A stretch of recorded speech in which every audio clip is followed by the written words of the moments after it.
This is Optimal Finance Daily, episode 1239, Investing versus Gambling. What's the difference?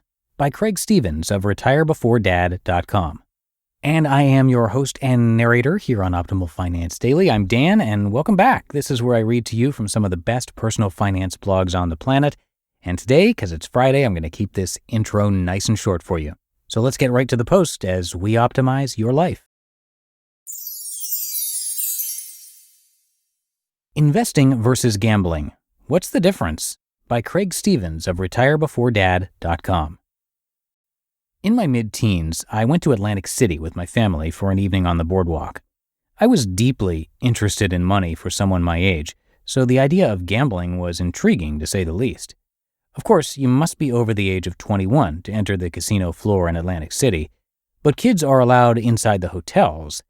We entered one of the glitzy hotels, owned by a certain famed politician at the time, and my parents went to play a few slots.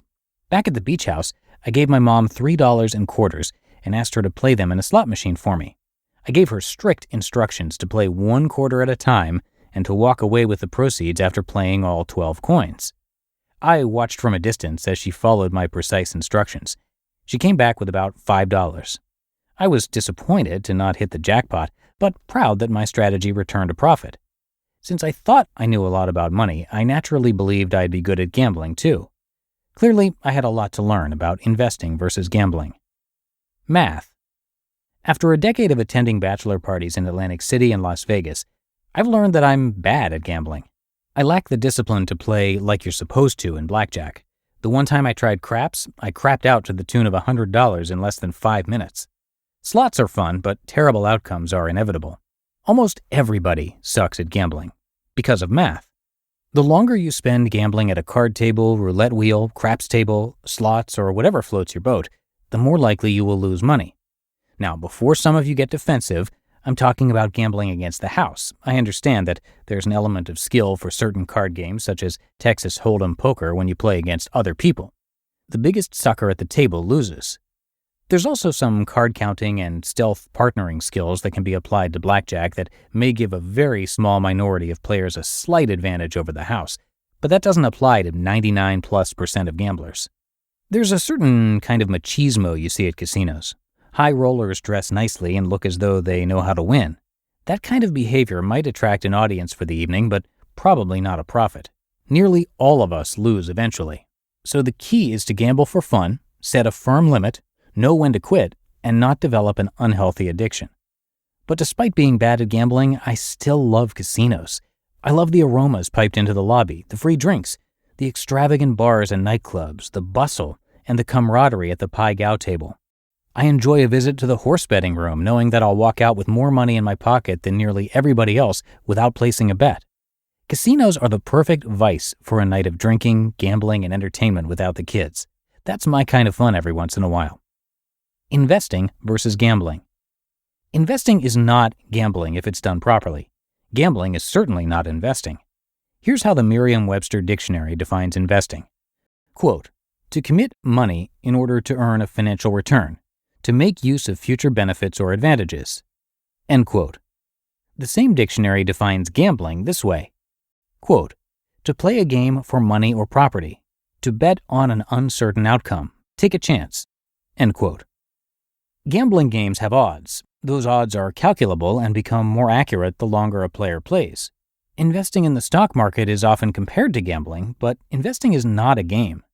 Certain strategies are akin to gambling, like trading penny stocks, short-term speculation, and unprotected option strategies. Those strategies should be avoided. Properly investing in stocks, on the other hand, involves the thorough analysis of real-world data. The stock market favors long-term investors, and there is no house. The longer the period of time you invest, the more likely you'll make money, unlike gambling. From day to day, who knows what the market or any individual stock will do? But the long-term average annual increase of the S&P 500 index is about 9%. As your investment time horizon increases, so do your chances of earning 9%, especially if you're investing in low-cost index funds and dividend aristocrat stocks in retirement accounts. Another major difference between investing and gambling is ownership. When you buy a stock, you become a part owner of a business. That business sells products and services, earns revenue, pays dividends, and has intrinsic value. The company trades on a marketplace which fluctuates day to day, sometimes dramatically. But if you consider your investments as part of a long-term business instead of a risky bet on daily stock directions, you'll be more likely to succeed. With gambling, you're nearly guaranteed to eventually lose. The math tells us so. Investing versus gambling are, ultimately, not like each other at all. Your money or your life. A giant $1.4 billion casino recently opened not far from my house. The evening of the grand opening, helicopters from the local news stations hovered all night above the massive traffic jam keeping awake nearly every child in our zip code. Mrs. RBD and I waited a few months before visiting one of the casino restaurants on a rare date night. For 3 years, I commuted past the construction site monstrosity almost every day as it was being built. Knowing my love of casinos and gambling, and respect for math, I declared that I would never bet $1 in that place. It's too close, and gambling addiction is too dangerous. I recently learned that someone I know ruined his financial life by spending it all at a local casino. At his age, he should be retired. At this stage in my life, I'm confident that I have enough self-discipline to avoid becoming a gambling addict. But why risk it when the casino is so close by? I've lost money at the blackjack table and quit, only to return a few hours later in hopes of winning it back. I didn't. The force is strong in casinos. An addiction would quickly become the greatest risk to my early retirement goal. It's not worth testing the waters so close to home. I'll save my strict gambling budget for the next time I'm in Las Vegas or Atlantic City. As a suburban dad with 0 single friends, I don't expect that invitation anytime soon. You just listened to the post titled Investing versus Gambling. What's the Difference? By Craig Stevens of RetireBeforeDad.com.